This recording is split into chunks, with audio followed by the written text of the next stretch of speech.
Once on the ground, however, the advantage swings to the snake, for now there's room to maneuver and strike again.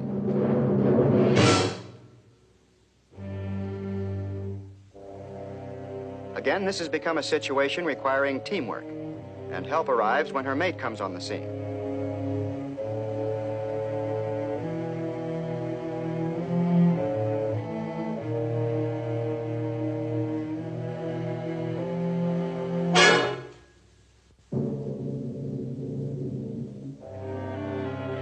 With the attack coming from two sides, the snake tries retreat.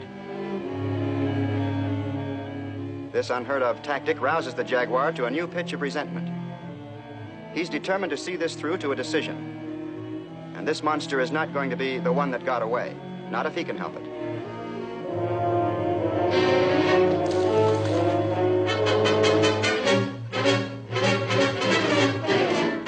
Can a 200-pound jaguar hold a 300-pound snake? That's the question now.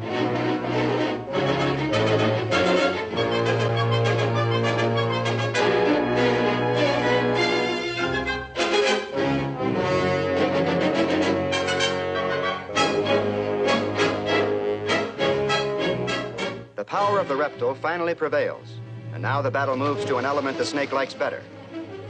Every creature has a last-ditch strategy. The snake's is this: lure the enemy in over his depth, then seize him in the muddy waters.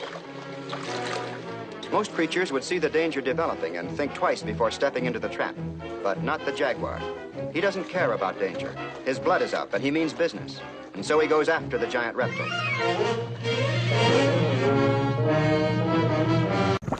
This male hippo has been living in one small lagoon, but as it dries, it's turning into a death trap. Understandably, the females that once shared it with him have all left. Even if he wants to, he can't stay much longer.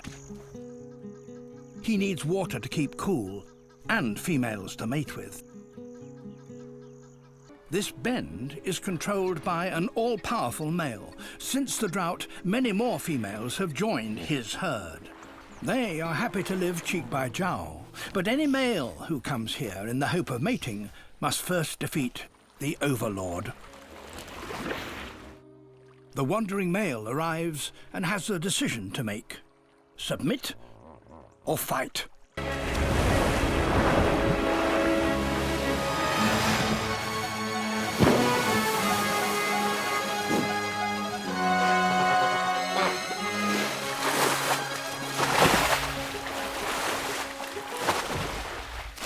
Victory for the overlord. His domination of his channel in the river remains, and with it, mating rights with the females.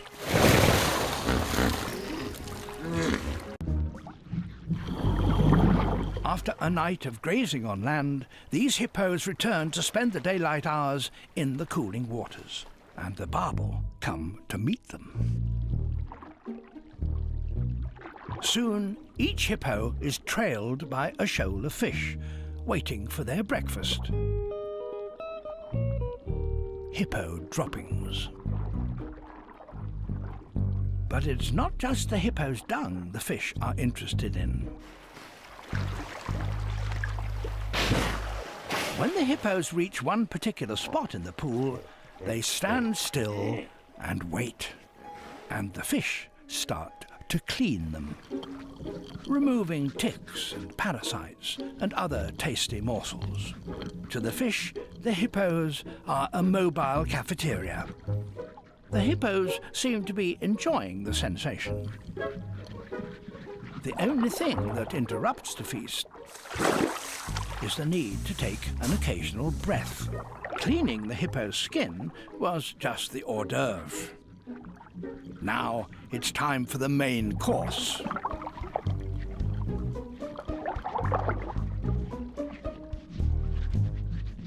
So, in addition to providing skin care, the fish look after the hippo's dental hygiene.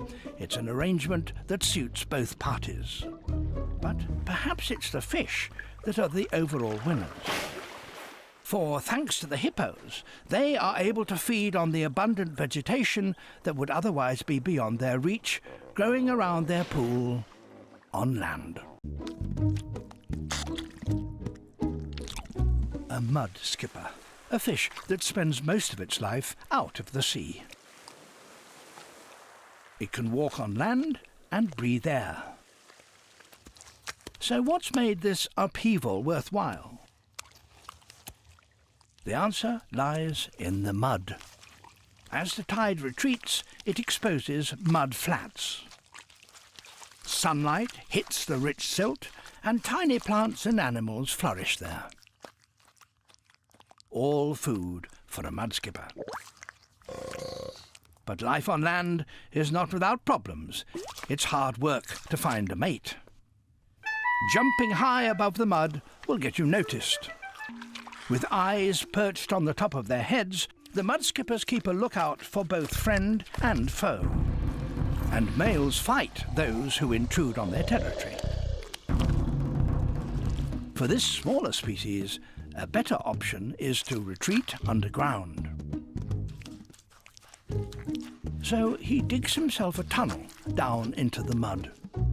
His heap of spoil is an indication of the extent of his excavations.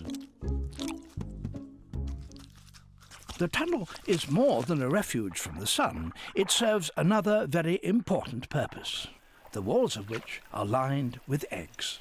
The problem is the air that's trapped here won't last for long. So the male travels to the open end of the tunnel to gulp fresh air. Back he goes down his tunnel, where he releases it into the egg chamber, replenishing the oxygen on which the eggs depend. He will repeat this hundreds and hundreds of times until his young hatch. This lifestyle is very demanding, yet the mudskipper has found a way around every problem.